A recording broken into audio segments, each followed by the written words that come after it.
വിക്രമിന്റെ ശബ്ദം കേട്ടതും ദീക്ഷ പെട്ടെന്ന് ചിന്തയിൽ നിന്നും ഉണർന്നു.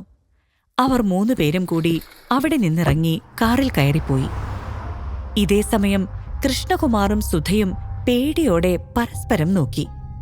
വിക്രം അവർ വിചാരിച്ച പോലെയല്ല എന്ന് അവർക്ക് മനസ്സിലായി. എന്നാലും ആരായിരിക്കും ആ മുറിയിലേക്ക് വന്നോര്? ആരയച്ചതായിരിക്കും? സുധ പരിഭ്രമത്തോടെ ചോദിച്ചു. കൃഷ്ണകുമാർ അറിയില്ല എന്ന ഭാവത്തിൽ തലയാട്ടി. അവർ അകത്തേക്ക് പോയി. ഇതെല്ലാം കണ്ടുകൊണ്ട് ദിയ മുകളിൽ നിൽക്കുന്നുണ്ടായിരുന്നു. അവൾക്കാകെ ദേഷ്യവും നിരാശയും തോന്നി. ഒരിക്കൽ കൂടി തന്റെ ശ്രമം പരാജയപ്പെട്ടിരിക്കുന്നു. അവൾ പല്ലെറിഞ്ഞുകൊണ്ട് അകത്തേക്ക് പോയി. അതേസമയം കാറിൽ വിക്രമിനോടൊപ്പം പോവുകയായിരുന്ന ദീക്ഷ അവനെ അത്ഭുതത്തോടെ നോക്കുകയായിരുന്നു. ഇയാളെ ഇനിയും ഒരുപാട് മനസ്സിലാക്കാനുണ്ട്. വരുന്നില്ല എന്ന് പറഞ്ഞിട്ടും എങ്ങനെ അദ്ദേഹം കൃത്യസമയത്ത് അവിടെ എത്തി? എന്തായാലും അതുകൊണ്ട് ആ വലിയൊരു ആപത്തിന്ന് ഞാൻ ഇന്ന് രക്ഷപ്പെട്ടത്. ദീക്ഷ അങ്ങനെ പലതും ചിന്തിച്ചുകൊണ്ടിരിക്കെ വിക്രം പെട്ടെന്ന് മധുവിനോട് പറഞ്ഞു, വണ്ടിയൊന്ന് നിർത്ത്. മധു കാർ ഒന്ന് ഒതുക്കി.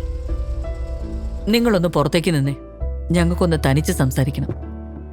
മധു വണ്ടിയിൽ നിന്നിറങ്ങി മാറി നിന്നു. മധു പോയതും വിക്രം മുഖത്തു നിന്നും മാസ്ക് അഴിച്ചു മാറ്റി. അപ്പോൾ വീണ്ടും വിക്രമിന്റെ സുന്ദരമായ മുഖം ദീക്ഷ കണ്ടു.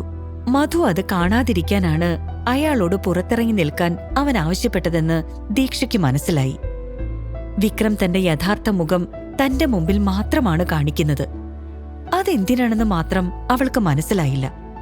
ഇതിപ്പോ എന്തിനാണാവോ കാറ് നിർത്തിയത്? ദീക്ഷ എന്താണെന്ന ഭാവത്തിൽ വിക്രമിനെ നോക്കി. അവൻ ബാഗ് തുറന്ന് കുറച്ച് പേപ്പേഴ്സ് പുറത്തെടുത്തു. ഇതിലൊന്ന് സൈൻ ചെയ്യ. അയാൾ അവൾക്ക് നേരെ നീട്ടിയ ഡോക്യുമെന്റ്സിലേക്ക് നോക്കി ദീക്ഷ ചോദിച്ചു, ഇതെന്താ? 100 ദിവസത്തേക്കുള്ള നമ്മുടെ വിവാഹ കരാർ. വിവാഹ കരാറോ? ഞെട്ടലോടെ അവൾ വിക്രമിനെ നോക്കി. അതെ, വിവാഹ കരാർ. അത്ഭുതപ്പെടണ്ട, നമ്മള് പ്രണയിച്ച് വിവാഹം കഴിച്ചവരൊന്നും അല്ലല്ലോ. അതുകൊണ്ട് ഒപ്പിടുന്നതില് ഒരു പ്രശ്നം ഉണ്ടാവരുത്. പിന്നെ ഈ കരാറ് പൂർത്തിയാകുന്നതോടെ മരണം വരെ ആഡംബരത്തിലും സുഖത്തിലും ജീവിക്കാനുള്ള അത്ര സമ്പത്ത് ഞാൻ നിനക്ക് തരും. അതുവരെ നീ ഞങ്ങളുടെ കുടുംബത്തിലെ എല്ലാം തികഞ്ഞൊരു മരുമകളായിരിക്കും. എന്റെ അമ്മയെ വിഷമിപ്പിക്കുന്നത് എനിക്കിഷ്ടമല്ല. അതുകൊണ്ട് പേടി വേണ്ട. ഗൗരവത്തോടുകൂടി വിക്രം പറഞ്ഞു. ദീക്ഷയ്ക്ക് വിക്രമിനെ മനസ്സിലാവാത്തതുപോലെ നോക്കി നിന്നു. കുറച്ചു മുമ്പ് എന്നെ ആക്രമിച്ച ഗുണ്ടകളെ നിഷ്കരുണം തകർത്തത് എനിക്ക് വേണ്ടി എന്റെ പേരൻസിനോട് സംസാരിച്ച ആ വിക്രം തന്നെയാണോ ഈ പറയുന്നത്? നിങ്ങൾ എന്തിനാ ഇങ്ങനെ ചെയ്യുന്നേ? ദീക്ഷയുടെ ആ ചോദ്യത്തിന് മറുപടി നൽകാൻ താല്പര്യമില്ലാത്തതുപോലെ അയാൾ തുടർന്നു. മര്യാദയ്ക്ക് ഒപ്പിട്, ഇല്ലെങ്കിൽ തിരിച്ച് നിനക്ക് നിന്റെ അച്ഛൻ്റെ അടുത്തേക്ക് തന്നെ പോവാം. അഭിമാനത്തോടെ ജീവിക്കാൻ സാധിക്കാത്ത, സുരക്ഷിതമല്ലാത്ത അവിടേക്ക് തിരിച്ചു പോവാൻ നിനക്ക് താല്പര്യമുണ്ടോ? ഇതും പറഞ്ഞ് ഒരു പേനയെടുത്ത് വിക്രം ദീക്ഷയ്ക്ക് നേരെ നീട്ടി. വിക്രമിന്റെ പെരുമാറ്റം ദീക്ഷയെയും അലോസരപ്പെടുത്തുന്നുണ്ടായിരുന്നു. ഇയാൾക്ക് വേണ്ടെങ്കിൽ പിന്നെ എനിക്കെന്തിനാ? അവൾ ഈർഷ്യയോടെ ഡോക്യുമെന്റ് വാങ്ങി പറഞ്ഞു. നിങ്ങളെന്നെ പേടിപ്പിക്കാൻ നോക്കണ്ട, ഞാൻ ഇതിൽ ഒപ്പിട്ട് തരാം. അത് നിങ്ങളെ പേടിച്ചിട്ടാണെന്ന് വിചാരിക്കണ്ട. ശരിയാ, എന്റെ ഗതികേടുകൊണ്ടാ ഈ വിവാഹത്തിന് എനിക്ക് ഒരു താല്പര്യം ഇല്ലാഞ്ഞിട്ടും എതിർക്കാതെ ഞാൻ നിങ്ങൾക്ക് കഴുത്ത് നീട്ടി തന്നത്. എനിക്ക് വേറെ വഴിയില്ലായിരുന്നു. എനിക്ക് നിങ്ങളുടെ പണമൊന്നും വേണ്ട. വിഷമിക്കണ്ട, 100 ദിവസമല്ലേ. ഞാൻ നിങ്ങളുടെ അമ്മയുടെ മുമ്പില് നല്ലൊരു മരുമകളായിട്ട് നിൽക്കാം, പോരെ? അത് പറഞ്ഞ് അവൾ അതിലൊപ്പിട്ടു. തന്റെ ഭീഷണിയെ വകവെക്കാതെ പെട്ടെന്ന് തന്നെ ദീക്ഷ കരാറിൽ ഒപ്പുവെച്ചത് കണ്ടപ്പോൾ വിക്രമിന് അത്ഭുതമായി. ദീക്ഷ തുടർന്നു. പിന്നെ ഇനിയിപ്പോ തന്നെ ഞാൻ നിങ്ങളുടെ വീട്ടിലേക്ക് വന്നിട്ട് ഒന്നും ചെയ്യാനൊന്നുമില്ലല്ലോ. അതുകൊണ്ട് എനിക്ക് ഇപ്പൊ തന്നെ ജോലിക്ക് പോകണം. ഈ വേഷത്തിൽ എനിക്ക് അവിടെ പോവാൻ കഴിയില്ല. നിങ്ങൾക്ക് വിരോധമില്ലെങ്കിൽ ഞാൻ ഈ കാറിന്റെ പിൻസീറ്റിലിരുന്ന് ഒന്ന് വസ്ത്രം മാറിക്കോട്ടെ. നീ എവിടേക്ക് വേണമെങ്കിലും പൊക്കോ. ഈ ദിവസങ്ങളിൽ കറക്റ്റായിട്ട് തിരിച്ച് വീട്ടിലേക്ക് വന്നാൽ മാത്രം മതി. വിക്രം അത് സമ്മതിച്ചു. ദീക്ഷ അവളുടെ ബാഗ് തുറന്ന് വസ്ത്രം പുറത്തേക്കെടുത്തു. അവൾ സംശയത്തോടെ വിക്രമിനെ ഒന്ന് നോക്കി. ഓ, മനസ്സിലായി. അല്ലെങ്കിൽ ഞാൻ എന്തിനു നിന്നെ നോക്കണം? ഞാൻ തിരിഞ്ഞു നിന്നേക്കാം. അവൻ തിരിഞ്ഞിരുന്നു. ദീക്ഷ പുറകിലെ സീറ്റിലേക്ക് ഇരുന്നു കൊണ്ട് വസ്ത്രം മാറാൻ തുടങ്ങി. അവളുടെ ഗന്ധം വിക്രമിനെ ഭ്രമിപ്പിക്കുന്നുണ്ടായിരുന്നു. അവളെ ഒന്ന് തിരിഞ്ഞു നോക്കാൻ മനസ്സ് വെമ്പിയെങ്കിലും അയാൾ അത് ചെയ്തില്ല. പക്ഷെ അവളുടെ ഗന്ധം അയാളെ ചിലത് ഓർമ്മിപ്പിച്ചുകൊണ്ടേയിരുന്നു. ഈ ഗന്ധം തന്നെ എപ്പോഴും അവളിലേക്ക് അടുപ്പിക്കുന്നുണ്ടെങ്കിലും അവന്റെ മനസ്സിനെ അവൻ പിടിച്ചുകെട്ടി. അവൾ വസ്ത്രം മാറാൻ കുറച്ചുകൂടെ സമയമെടുത്തിരുന്നെങ്കിൽ അവന്റെ മനസ്സ് കൈവിട്ടു പോയേനെ. ദീക്ഷ വസ്ത്രങ്ങൾ മാറി കാറിൽ നിന്നിറങ്ങി മുന്നിലേക്ക് വന്നു. ഞാൻ ഇവിടെ ഇറങ്ങുക, ഇവിടുന്ന് ഞാൻ തനിച്ചു പൊക്കോളാം, അവൾ പറഞ്ഞു. ശരി, വിക്രം പറഞ്ഞു. ദീക്ഷ പോയതും വിക്രം വേഗം മാസ്ക് എടുത്ത് അയാളുടെ മുഖത്തിട്ടു. ദീക്ഷ കാറിൽ നിന്നും ഇറങ്ങി പോകുന്നത് കണ്ട് ഡ്രൈവർ മധു ആകെ അത്ഭുതപ്പെട്ടു. അയാൾ അവളോട് ചോദിച്ചു, മാഡം, നിങ്ങൾ എങ്ങോട്ടേ പോകുന്നേ? ജോലിക്ക്, ദീക്ഷ മറുപടി പറഞ്ഞു. ജോലിക്കോ? എന്തിന്? ഈ കാണുന്നതൊക്കെ നിങ്ങൾക്കുള്ളതല്ലേ, പിന്നെ ഈ ഒരു ജോലി വേണോ മാഡം? മധുവിന് വിശ്വസിക്കാനായില്ല.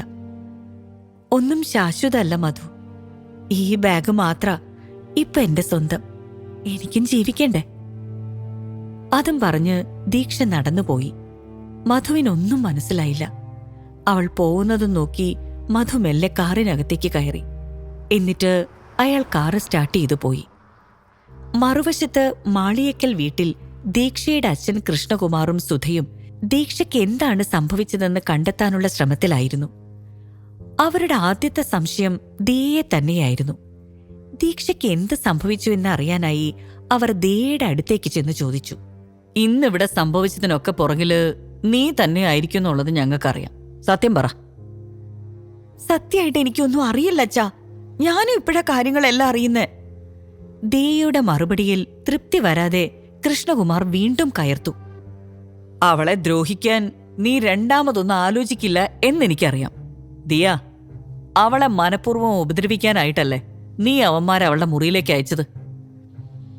ഞാൻ പറഞ്ഞിട്ട് എന്താ നിങ്ങൾ വിശ്വസിക്കാത്തെ? എനിക്കൊന്നും അറിയില്ല. സുധയുടെയും കൃഷ്ണകുമാറിന്റെയും കണ്ണുകളിലേക്ക് നോക്കി ദിയ പറഞ്ഞു. അവൾക്ക് 20 വയസ്സ് മാത്രമേ ഉണ്ടായിരുന്നുള്ളൂ.